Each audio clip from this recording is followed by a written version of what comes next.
Want to know how to view your pending follow request on Threads app? Hello everyone, I'm Jasmine from Take My Life and today I'll walk you through the process of how to view your pending follow request in Threads app. It's pretty simple and quick, so let's get started with the video.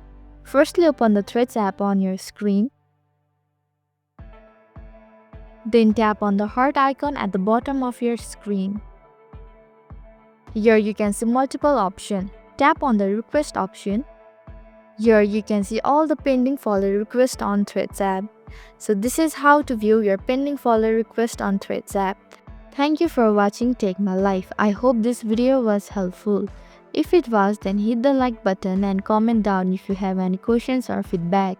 Also, if you are new to our channel, please subscribe and hit the bell icon so that you don't miss our upcoming videos.